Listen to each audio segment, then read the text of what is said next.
ಇನ್ನು ಕಾಲ್ತುಳಿತ ದುರಂತದ ಗಾಯಾಳುಗಳ ಹೇಳಿಕೆಗಳನ್ನು ದಾಖಲು ಮಾಡಿಕೊಳ್ಳುವಂತ ಪ್ರಕ್ರಿಯೆ ನಡೀತಾ ಇದೆ. 14 ಗಾಯಾಳುಗಳ ಹೇಳಿಕೆಯನ್ನು ದಾಖಲಿಸಿಕೊಂಡಿದ್ದಾರೆ ಡಿಸಿ ಜಗದೀಶ್ ಅವರು. ಗಾಯಾಳುಗಳ ವಿಡಿಯೋ ಹೇಳಿಕೆಯನ್ನ ಪಡೆಯಲಾಗಿದೆ. ಡಿಸಿ ಮುಂದೆ ತಮ್ಮ ಸಮಸ್ಯೆಗಳನ್ನ ಗಾಯಾಳುಗಳು ಹೇಳ್ಕೊಂಡಿದ್ದಾರೆ. ಸಮಸ್ಯೆಗಳು ಒಂದು, ಆಮೇಲೆ ಅವತ್ತೇನಾಯ್ತು, ನಾವು ಯಾಕೆ ಅವತ್ತ ಜನಜಂಗುಳಿಗೆ ಬಂದ್ವಿ, ಏನಾಯ್ತು ಅವತ್ತು, ಯಾರು ಪೋಸ್ಟ್ ಹಾಕಿದ್ರು, ಯಾರು ಪೋಸ್ಟ್ ನೋಡಿ ಬಂದ್ವಿ, ಏನು ಸರ್ಕಾರ DCM CM ಎಲ್ಲ ರಾತ್ರಿಯಿಂದ ಹೇಳ್ತಾ ಕೂತಿದ್ರಲ್ಲ ಬಂದ್ಬಿಡಿ ನಾಳೆ ಅಂತ ಹೇಳ್ಕೊಂಡು CM ಹೇಳಿದ್ರು, DCM ಹೇಳಿದ್ರು, ಆ ಸ್ಟೇಟ್ಮೆಂಟನ್ನು ಕೇಳ್ಕೊಂಡು ಬಂದರು, ಅಥವಾ RCBಯ ಮ್ಯಾನೇಜ್ಮೆಂಟ್ ಹಾಕಿದೆ ಅಂತ ಹೇಳಲಾಗ್ತಾ ಇರುವಂಥ ಪೋಸ್ಟ್ಗಳು, ಅಂಥ ಪೋಸ್ಟ್ಗಳನ್ನು ನೋಡಿ ಬಂದರು. ಏನು ವಿಚಾರ, ಯಾಕೆ ನೀವು ಅಲ್ಲಿ ಹೋದ್ರಿ, ಗಾಯಾಳುಗಳಿಗೆ ಏನು ಸಮಸ್ಯೆ ಇದೆ, ಇದೆಲ್ಲ ವಿಚಾರಗಳನ್ನು ಇವತ್ತು DC ಸ್ಟೇಟ್ಮೆಂಟ್ ಮಾಡ್ಕೊಂಡಿದ್ದಾರೆ. ಯಾಕಂದರೆ ಇದಕ್ಕೆ ಸಂಬಂಧಪಟ್ಟಂಗೆ ಮ್ಯಾಜಿಸ್ಟ್ರೇಟ್ ತನಿಖೆ ಕೂಡ ನಡೀತಾ ಇದೆ. ಗಾಯಾಳುಗಳನ್ನು ನಮ್ಮ ಪ್ರತಿನಿಧಿ ಮಾತನಾಡಿಸಿದ್ದಾರೆ, ಮನೀಶ್ ಅನ್ನೋರನ್ನ ಮಾತನಾಡಿಸಿದ್ದಾರೆ ನಮ್ಮ ಪ್ರತಿನಿಧಿ. ಬನ್ನಿ ಕೇಳೋಣ. ಈಗ RCB ಘಟನೆಯಲ್ಲಿ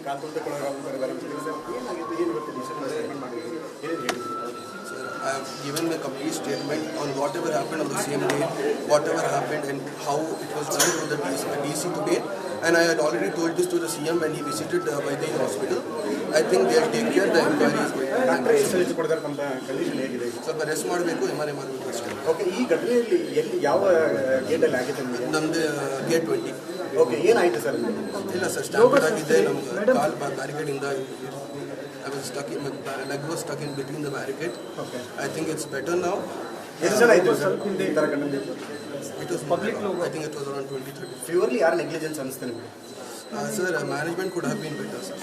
ಓಕೆ, ಇದು ಗಾಯಾಳುಗಳು ಹೇಳುವಂಥದ್ದು. ಸದ್ಯಕ್ಕೆ ಘಟನೆಯಲ್ಲಿ ಸಾಕಷ್ಟು ಪೆಟ್ಟು ತಿಂದಿದ್ದಾರೆ, ಹೀಗಾಗಿ ಸರ್ಕಾರ ಅದೇ ಆ ಘಟನೆ ಅವತ್ತು ಏನಾಯಿತು, ಎಷ್ಟೊತ್ತಿಗೆ ಆಯಿತು, ಹೇಗೆಲ್ಲ ಆಯಿತು, ಎಷ್ಟೊತ್ತಿಗೆ ಎಲ್ಲ ಇದು ಟೀಮ್ ಬಂದು ನೀವು ಎಷ್ಟೊತ್ತಿಗೆ ಹೊಲಿಗೆ ಹೋದ್ರಿ, ನೀವು ಬರೋ ಗಾಯ ಎಲ್ಲ ಹೆಂಗಾಯಿತು ಅಂತ ಎಲ್ಲ ಕೇಳಿದ್ರು, ಯಾವ ಹಾಸ್ಪಿಟಲಿಗೆ ಕರ್ಕೊಂಡು ಹೋಗಿದ್ರು, ಯಾವ ಥರ ಚಿಕಿತ್ಸೆ ಕೊಟ್ಟರು ಅಂತ ಎಲ್ಲ ಕೇಳಿದ್ರು. ಅದೇ ಇವಾಗ ಅವಾಗ ಮೀಡಿಯಾಗಿಂದ ಹೆಂಗೆ ಹೇಳಿದ್ರು ಅದೇ ರೀತಿ ಇವಾಗ ಹೆಂಗೆ ಎಷ್ಟೊತ್ತಿಗೆ ಹೋದೆ, ಹೇಗಾಯಿತು, ಎಲ್ಲ ಫಂಕ್ಷನ್ ಹೆಂಗೆ ಮುಗೀತು ಅಂತ ಎಲ್ಲ ಏನೇನು ನಿಮಗೆ ಹೇಳಿದ್ದೀನೋ ಅದೇ ರೀತಿ ಎಲ್ಲನೂ ಜಿಲ್ಲಾಧಿಕಾರಿಗೆ ಫೇಲ್ಯೂರ್ ಆಗಿತ್ತು ಸರ್. ಯಾಕೆ ಹಂಗಾಯಿತು?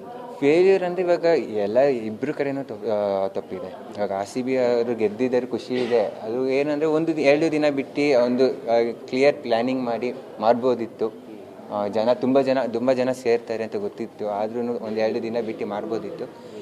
ಇತ್ತಾಗೆ ಪೊಲೀಸವ್ರದ್ದು ತುಂಬ ಜನದಲ್ಲಿ ಇರಬೇಕಿತ್ತು. ಪೊಲೀಸವರು ಸ್ವಲ್ಪ ಜನ ತುಂಬ ಸೇರ್ತಾರೆ ಅಂದಮೇಲೆ ಕೌಂಟ್ ಮಾಡೋ ಲೆಕ್ಕದಲ್ಲಿ ಪೊಲೀಸರು ನಮಗೆ ಕಾಣಿಸಿದ್ದು ಸ್ಟೇಡಿಯಂ ಆಚೆ. ವಿಧಾನಸೌಧ ಅಥವಾ ತುಂಬ ಜನ ಇದ್ರು ಪೊಲೀಸರು, ಬಟ್ ಸ್ಟೇಡಿಯಂ ಆಚೆ ಇರಬೇಕಿತ್ತು ತುಂಬ ಜನ ಮೇಂಟೈನ್ ಮಾಡೋಕ್ಕೆ. ಯಾವ ಥರ ಆಯಿತು, ಏನಾಯಿತು ಅಂತ ಅದು ಆಲ್ರೆಡಿ ಆಯಿತು ಸರ್, ತುಂಬ ಆಯಿತು ಸರ್. ಯಾವ ಗೇಟಲ್ಲಿ ಇದು ಆಗಿದ್ದು? ಅದು ಯಾವ ಗೇಟಲ್ಲಿ ಇದು ಆಗಿದ್ದು? Gate number 6. ಯಾರು failure sir? Actually whose failure? ನೀವು ಹೋಗಿದ್ದು ತಪ್ಪ ಅಥವಾ ಗೌರ್ಮೆಂಟ್ ತಪ್ಪ? ಅಲ್ಲಿ ಯಾರ್ದು ತಪ್ಪಲ್ಲ ಸರ್, ನಮಗೆ ಗೊತ್ತಿಲ್ಲ ಸರ್. ಸ್ವಲ್ಪ ಆಯಿತು, ಎವ್ರಿಥಿಂಗ್ ಇಸ್ ಡನ್. ಏನು ತಪ್ಪಿತ್ತು ಅಂತ, ಏನಾಗಿದೆ, ಏನಾಗಿತ್ತು? I don't understand, but we want to just go outside please. ಅಲ್ಲಿ ಏನಾಗಿತ್ತು ಅಂತ ಕೇಳ್ತಾರೆ ಅಷ್ಟೇ ಸರ್. ಏನಾಗಿತ್ತು ಅವತ್ತು? ನಾನು ಕೂಡ ಸ್ಟ್ಯಾಂಪೇಡ್ ಅಲ್ಲಿ ಇದ್ದೆ. ಆಲ್ರೆಡಿ ತುಂಬಾ ಆಗಿದೆ, ಜಾಸ್ತಿ ಇಂಟರ್ವ್ಯೂ ಕೊಟ್ಟಿದ್ದೀವಿ, ವಿಡಿಯೋಸ್ ಬಂದಿದೆ. ಎಷ್ಟು ಸಲ ನೀವು ಓವರ್ ಕ್ರೌಡ್ ಆಗಿ ಪುಷ್ ಮಾಡಿದಾಗ ನಾನು ಫೆನ್ಸಿಂಗ್ ಕಮ್ಮಿ ಮೇಲೆ ಬಿದ್ದೆ. ದೀಪ ಕಟ್ಟಾಗಿದೆ ಸ್ವಲ್ಪ ಅಷ್ಟೇ. ಏನಿಲ್ಲ, ಸ್ಟಿಚಸ್ ಹಾಕಿದರೆ ಎಲ್ಲ ಒಂದು 10 days ಆದಮೇಲೆ ನಾರ್ಮಲ್ ಆಗುತ್ತೆ ಅಂತಂದ್ರೆ.